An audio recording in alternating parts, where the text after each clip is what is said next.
Hello, I'm Robert Litman, and I'm here to talk to you today about breathing and its relationship to anxiety. And what you see around me is the setting where I teach workshops and private sessions.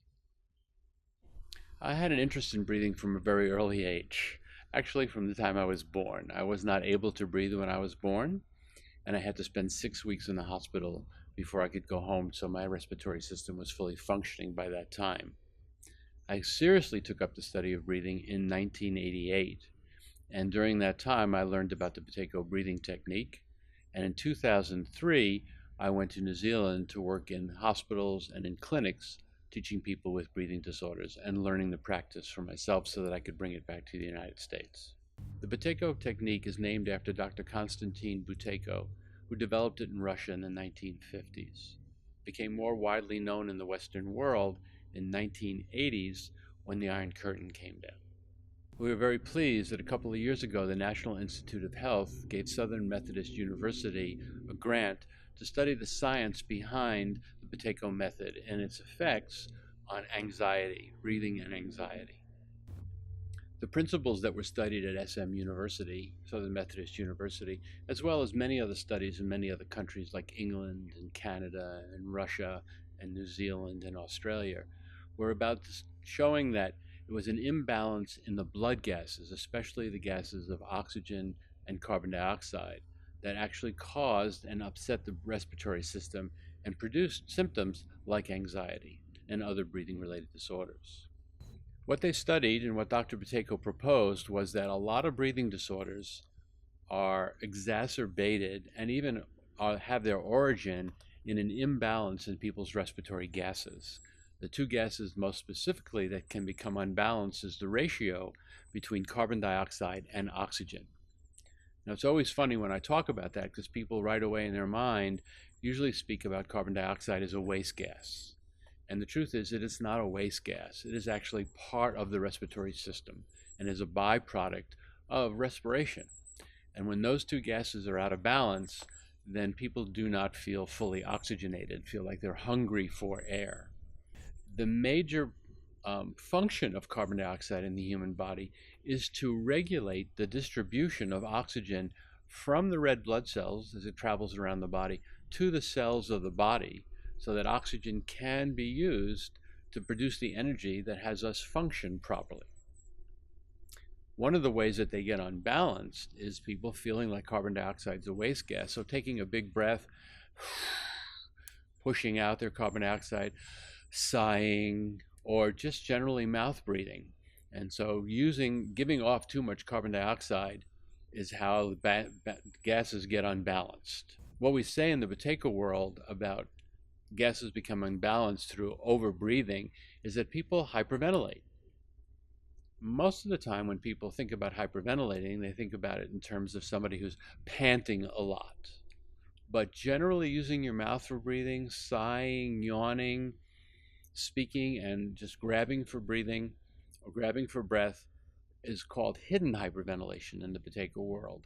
So we don't actually recognize it as a full-blown hyperventilation attack, but this general gradual building up of an imbalance of the blood gases due to too much mouth breathing.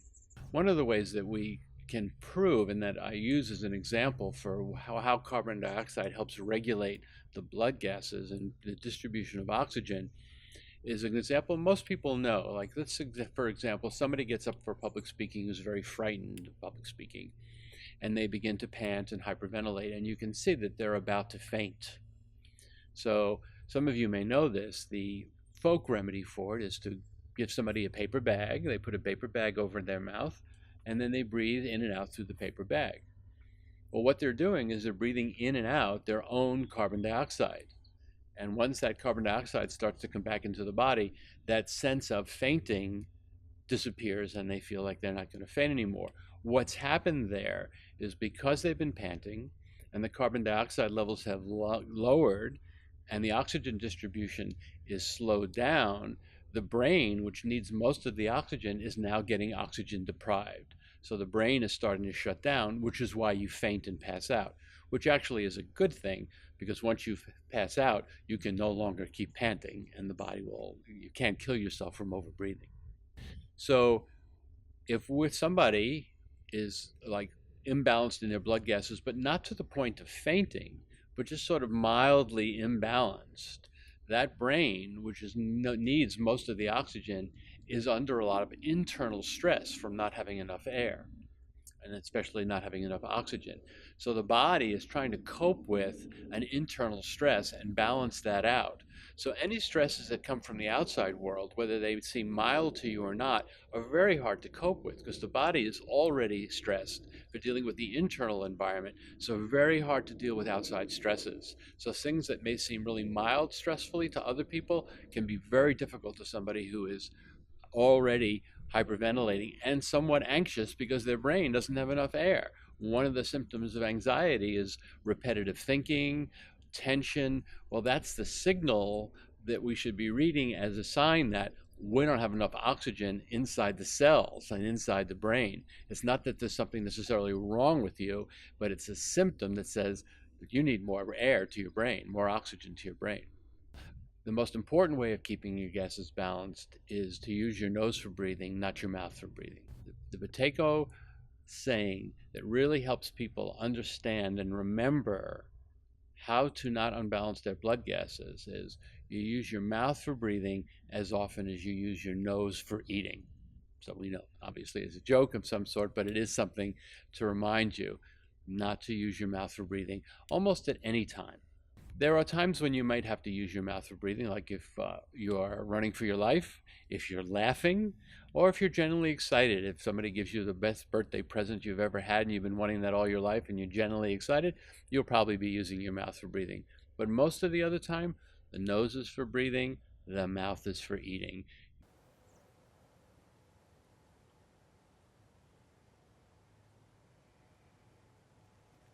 One of the simplest ways to keep your blood gases balanced is to use your nose for breathing. So I'm reminding you of what I said earlier, that the mouth is for eating and the nose is for breathing. You breathe through your mouth as often as you eat through your nose. So remember that. The other one is to pace your daily activity so you can use your nose for breathing almost all the time. So if you find that you're working hard, that you're moving quickly through your daily life and you're having to grab for breath through your mouth, either close your mouth and breathe through your nose, but if it feels too stressful, then slow your activity level down. Move more slowly so that your nose can catch up with your breathing. Now, I know some of you may be thinking that your nose is too stuffed to breathe through it, so I have a simple exercise to correct that. You're sitting in a comfortable place. Begin to rock your head backwards and forwards. So you rock your head backward, and then forward, backward, forward, and then begin to coordinate your breathing with that movement. So as your head goes back, you breathe in, you breathe out, you breathe in, breathe out, and then after the second or third one, you pinch the bottom of your nose, block off the airway, and then a little bit more vigorously begin to bob your head. So you take a breath in, you take a breath out, hold your breath, and then when you're finished, making sure that you breathe through your nose, you cover your mouth, and take a very, very, very gentle breath in through your nose, as if you were smelling a rose. So I'm going to demonstrate that again, but first I want to say a couple of important things to remember. That when we hold our nose, it's at the end of the exhale, not at the top of the inhale, but at the end of your exhale. You don't have to let all the air out, just take a good exhale after the inhale. And you're going to bob your head 6 to 10 times. And making sure that when you let go of your nose, that the first breath in is extremely gentle. That tells the nose that it's okay to relax and to open up, that it's not going to be approached with a violent airflow. So here it is again, starting from the top.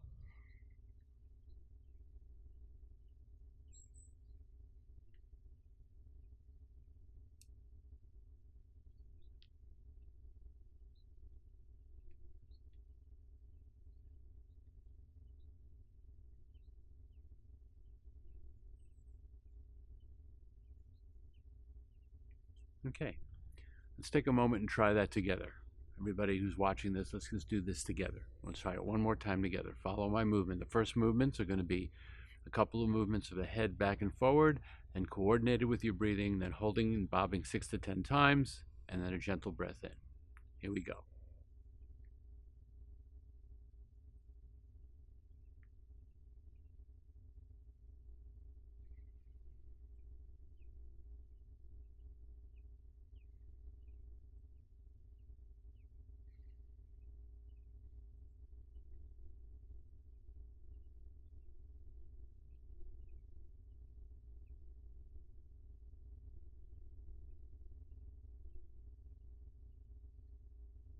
Great. An important thing to remember is that one nostril is more dominant than the other nostril, and it changes every 20 to 92 minutes. So sometimes people feel frustrated because they don't feel like they can get air through both nostrils. That's a natural occurrence in the body. For 20 to 90 minutes, it's your right nostril, which is dominant, and then for 20 to 90 minutes, it's your left one. It switches back and forth. And there are some times when it's going through both evenly, but oftentimes it feels like one is more stuffed than the other. So give that a try, and you can do it as many times as you need and repeat it as often as you'd like in getting your nose to clear, and you'll find it that, wow, I can breathe through my nose again. For those of you who feel like that might be too strenuous for my neck, an alternative would be to stamp your feet in place, and I would just be moving my feet as if I'm running in place. And I do that for about 6 to 10 seconds, let go, and do the same thing. And repeat as often as you need to get your nose clear. And eventually, over time, you'll start to notice, wow, my nose is clear most of the time, and it stops running as well. And that's what happened to me when I first started doing it. I was a mouth breather. My nose was stuffed all the time. I started doing the exercises, and after time, it's like, even when I get a cold, my nose doesn't stuff up. It runs, but it always stays open and clear. If you've been a mouth breather for a while, switching to doing a nose breather, obviously the aperture of the mouth is a lot larger than the aperture of the nose. So people who mouth breathe are used to getting a tremendous amount of air. When you start using your nose for breathing, it feels like, I can't get enough air. It's not enough. Well, it's only because you're so used to so much air at one time. Trust me, the nose is for breathing, the mouth is for eating. When you use the correct apparatus on your face for breathing, you'll find that you'll be much more comfortable. There are some reasons that can motivate you for this. I have 28 reasons posted on my website for the advantages you get from breathing through your nose that you can't get through your mouth. 4 of them I can tell you right now is that the air that comes in through your nose is filtered. So any pollens in the air and dust in the air has a chance to get filtered out from the nose before it gets to the lungs. The nose hydrates. There's a tremendous amount of moisture and blood vessels in your nose, and it adds water to the air that it comes in, and it keeps the air moist when it goes into your lungs. Some of you who are mouth breathers know that when you check in, your mouth can be very dry from speaking or using your mouth for breathing because it dehydrates the air. The other is that the lungs only like body temperature air, 98.6. When you breathe through your mouth, whatever the ambient temperature is, that's what you get into your lungs. You breathe into your nose. The nose is a warming chamber or a cooling chamber. It will take heat out of the air, and it will take cold out of the air and make it the exact right temperature for your lungs so the lungs aren't reactive and contract when the air is too cold or too hot. The 4th one is very important for illness in the immune system, is the nose has antibacterial molecules. And so when you breathe in through your nose, that air is coming in contact with those antibacterial molecules and actually sterilizing the air so your lungs don't have to deal with bacteria. Can't do that with your mouth. Bacteria goes right into your lungs. So now that you all are able to breathe through your nose, I'm going to show you how breathing plays a role in regulating anxiety and also inducing anxiety. There are 2 parts of our autonomic nervous system, the part that is not really under our control from our brain, but responds to environmental conditions. That is fight and flight, when you are either running from a threat for your life or to get out of danger, and rest and settle, when your body is able to relax, no threat, and can settle down inside of itself. When you breathe through your mouth, you are automatically triggering the fight and flight response. When you breathe through your nose, You're setting your body up for rest and settle. So imagine if a bear was coming through the room, or you saw one in your peripheral vision. The first breath you'd take would be, like an act of surprise. That automatically sets up your body for fight and flight. It increases your heart rate. It has you breathing faster. It makes your body look pale because the blood is being removed from the surface of the skin, which in the long term produces cold hands and feet. It slows or stops your digestion because you can't be digesting if you're running for your life. And it also stops and slows the immune system. Any part of your organ body that is not needed in an immediate moment is put on hold so that you can fight for your life or run for your life. Which, let me say right here, long-term conditions of fight or flight for mouth breathers produce symptoms like rapid heart rate, poor digestion, poor sleep patterns, sick all the time, cold hands and feet frequently. So I'm going to show you how this works. So I'm asking you to sit comfortably in your chair right now, perhaps coming to a little bit of sitting up straight, and putting one hand on your chest and one hand on your belly. Just notice which hand is moving first. When you take a breath in, preferably through your nose now. And just making a note, is it the top hand that moves first, or is it the bottom hand that moves first? And also notice the level of effort it takes to take a breath in and release the breath out. Okay, once you've noticed those two things, the third thing I'd like you to notice is just the state of your nervous system. Do you feel relaxed, or do you feel slightly anxious? So as you breathe in and out through your nose, marking relaxation down at the low end of the scale at around 1, 2, or 3, or 4, and levels of anxiety up at the high end of the scale. So just taking a couple of breaths to notice, how do you feel inside of yourself?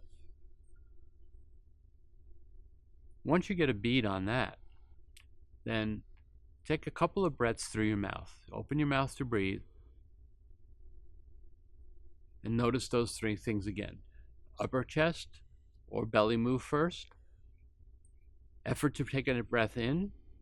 And the state of your nervous system. Do you stay relaxed and calm, or do you get more anxious? Or if you are anxious, do you even get more anxious?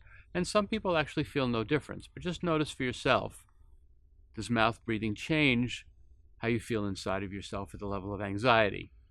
If you need more time, go back to nose breathing, mark it again.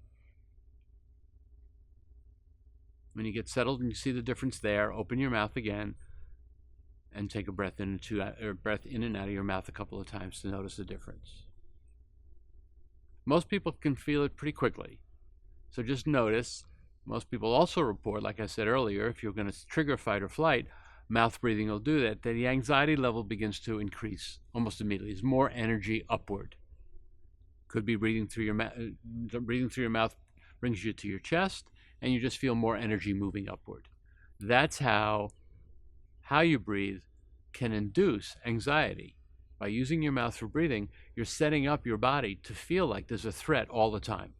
And one of the ways that it signals that for you is begins to narrow your focus so that you aren't interested in anything other than what's immediately in front of you. And if it's a thought, you will continue to be attentive to that thought as if it's a threat, because that's what your nervous system is doing. Whatever's in the environment will start to be perceived as a threat. Go back to your nose breathing, trigger it for rest and settle. You might notice that your vision widens and that your energy settles down. Back to anxiety, the energy is moving up and you start to feel compressed. In a real situation where you're running and fighting for your life, that's a good thing. But for everyday activity, you don't want to be doing that because you're just feeling like your body is always on alert. And that is really very debilitating for your health in the long run. Constant fight or flight over the years will set up many symptoms of many diseases. Dr. Buteyko found that over 150 diseases were breathing related. So another thing you can do to help facilitate a reduction in anxiety due to a difficulty in breathing is to put your body in a position that actually facilitates an easy movement of breath. So I'm sitting here on the edge of my bench right now, where most of my thigh is not on the bench. I'm mostly using the bottom of my bottom. my sit bones, if you will, and putting my feet flat in front of me, a little bit more than shoulder width apart. This is known as the horse rider position. So imagine the issue of being on a horse, got your legs slightly set apart, sitting in the saddle. And so if you put yourself in that position, hopefully you will notice that you have an open front. You're not crunched like most seats. When you sit in a chair, they kind of crunch you up like this, which puts your lungs up against your belly, which makes it hard for the lungs to open. So coming to this position, it's not about sitting up straight. It's just about putting your body in the right position, and it automatically is sitting up straight.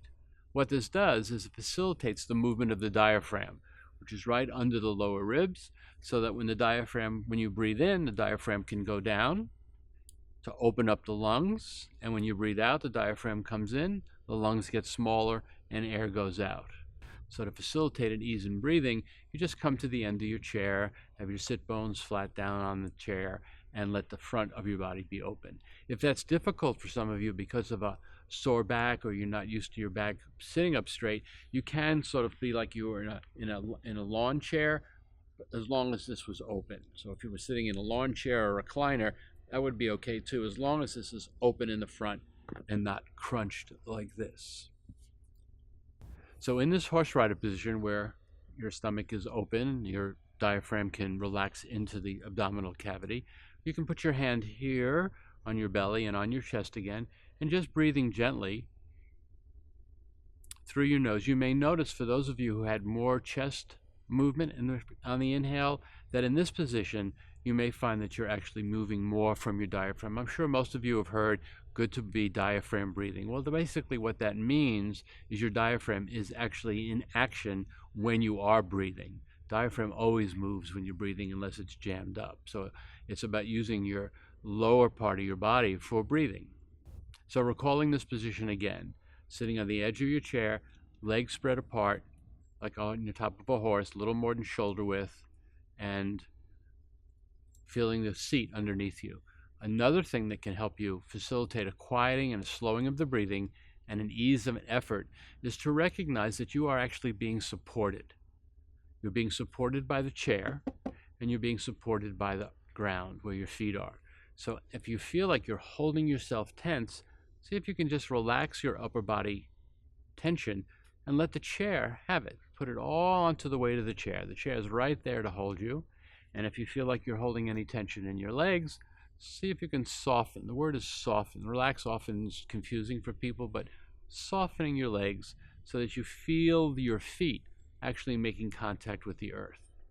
And oftentimes, when people report when they do let some of that upper body tension go, breathing slows down and becomes much less effortful. Sigh is usually an indication, and an indication of something emerging, either in a feeling body, in the sensations or emotions and thought that are actually maybe a little stressful. So a way to dissipate that energy of the stress is to sigh. Unfortunately, sighing a lot is hyperventilation, and it's going to unbalance your blood gases. So I'm going to give you an example about how to keep the inner circuit moving so that even though you may be at a very difficult moment with yourself, you can actually tolerate the sensations in that moment and actually gather more information about what's going on with you rather than dissipating that energy. So for a moment, I want you to think about something that brings you a tremendous amount of joy, a memory of being in just utter bliss. Could be with another person, could be when you were at the beach, could be when you were skydiving, anything that brings you joy.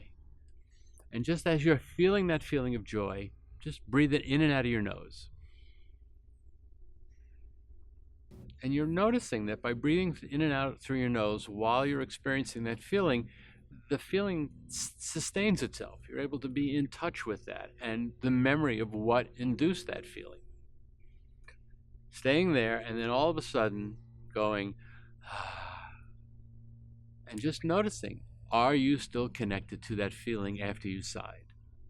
From our viewpoint in the breathing world, when you breathe out through your mouth, you're dissipating your energy, and it's immediate disconnect from what's going on internally. The cycle of breathing is in through the nose, around the body, and back up through the nose. When you cut out through the mouth and breathe out through the mouth, you've now cut off part of your body.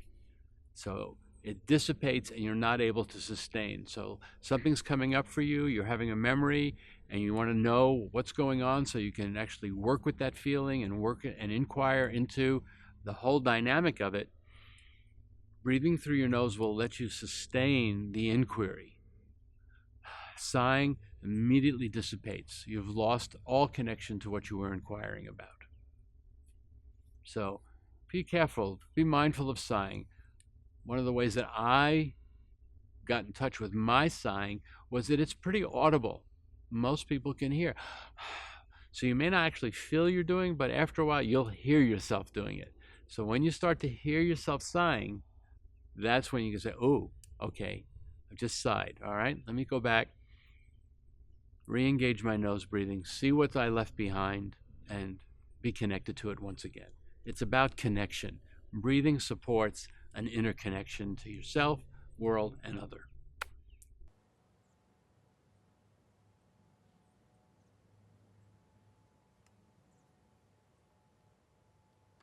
Here's an exercise you can do for yourself, or you can teach someone else to do for you. Anytime you have anxiety, panic attacks, it's an 81-second exercise that will calm your nervous system down. It's an exercise that you do with a stopwatch, with a hand watch, or just counting in your head. It's a timed exercise. This exercise is done up to the count of 6. Very important to know it's the count of 6. You start with a 2-second inhale. You breathe in for 2 seconds, counting in your head 1, 1,000, 2, 1,000, or using a watch. So you breathe in, 2, breathe out for 3 seconds. 1, 1,000, 2, 1,000, 3, 1,000. Breathe in, breathe out, and then you suspend your breathing for 2 seconds. So breathe in, breathe out, suspend for 2 seconds. Then you breathe in for 2 seconds, out for 3 seconds, suspend your breathing for 3 seconds. Breathe in for 2, out for 3, suspend for 4, in for 2, out for 3, suspend for 5, and then suspend for 6. When you get to 6, very important, you don't stop there. You come back to 5, in for 2, out for 3, hold for 4, in for 2, out for 3, suspend for 3, and all the way back to 2. You can repeat this as frequently as you'd like to help yourself settle down. So now we'll do this exercise together. And I'll give you the instructions. I'll be using my watch as a timer, and I'll be telling you to breathe in, to breathe out, and to suspend. Just remember, don't overemphasize your breath during this exercise. Just breathe normally, whatever your breathing rate feels like at the moment. Your pace and your volume more than your rate. So ready? Take a breath in, breath out, and suspend. 1, 2. Breathe in, breathe out, suspend. 1, 2, 3. Breathe in, breathe out, suspend. 1, 2, 3, 4. Breathe in, breathe out, suspend. 1, 2, 3, 4, 5. Breathe in, breathe out, suspend. 1, 2, 3, 4, 5, 6. Breathe in, breathe out, suspend. 1, 2, 3, 4, 5. Breathe in, breathe out, suspend. 1, 2, 3, 4. Breathe in, breathe out, suspend. 1, 2, 3. Breathe in, breathe out, suspend. 1, 2. Breathe in, and breathe out. All right. Hopefully you feel a little bit more relaxed, a little bit more settled. This is a great exercise to do anytime you're feeling a little anxious. You can repeat it if you feel like you need a little more help. If you wake up in the middle of the night, which is often the case with people with anxiety, best suggestion is to get out of bed, move around, find a new seat, do the exercise once or twice, and then try to go back to sleep. Fight and flight in the middle of the night is just what it is. It's anxiety, it's fight and flight, which means there's activity. You can either fight for your life or flight for your life, run for your life. That means your body wants to move. Staying in bed and trying to manage fight or flight from lying down is very difficult. Best to get up, let your body move around a little bit, then do the exercise, then try to go back to bed. That's the best way to handle waking up in the middle of the night. The question that often comes up is, well, I exercise a lot. How can I nose breathe and exercise? Granted, it takes some practice. It can be done. There's an Olympic athlete, Sandra Richards-Ross, who is a gold medal winner in the women's quarter mile, as well as on the Olympic relay team for women. And she has studied Buteyko, and she runs that entire quarter mile, world record holder, gold medal winner, doesn't open her mouth to breathe. Uses her nose for breathing, and when you watch her run, there's a calmness in her body that is like miraculous, rather than that I got to get where I'm going kind of feeling. Just glides by and takes the medal.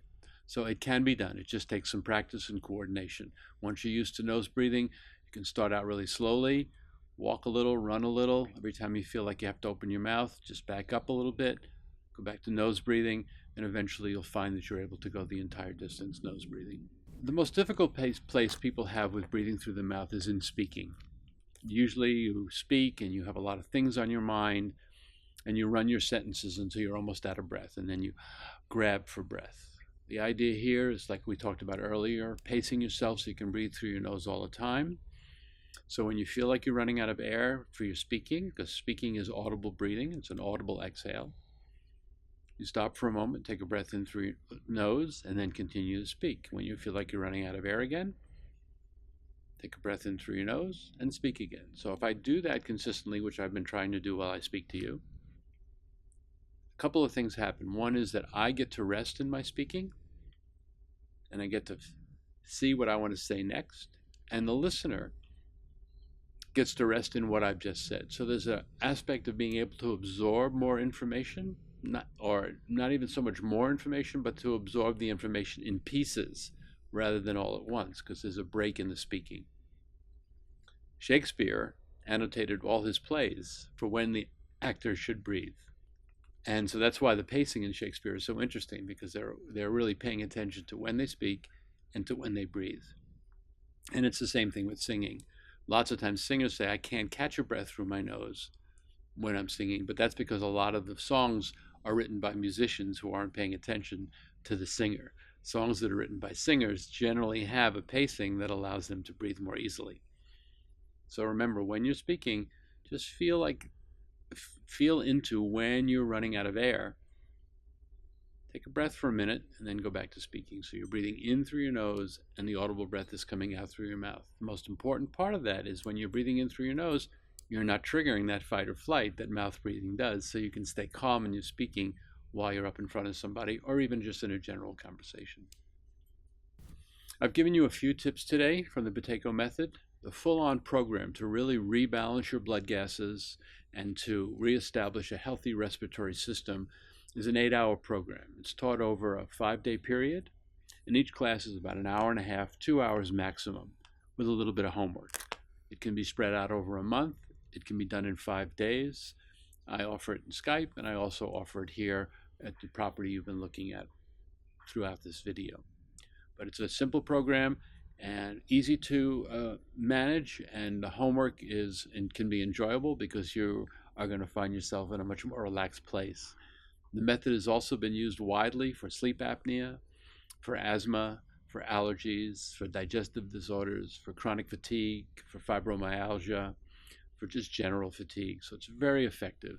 And I like working with people with anxiety, especially because I myself suffered from it, and it's been a huge gift in my life to be able to have my breathing back and not feel anxious all the time. It's very important to notice when you are holding your breath. It's very common. We all do it. Here are some of the times when we unconsciously hold our breath. When having anxious thoughts, watching an intense scene on TV or in the movies, listening intently or performing a difficult task. The difficulty with this strategy is that when you can no longer hold your breath, the next inhale is usually very large, followed by a large exhale or sigh.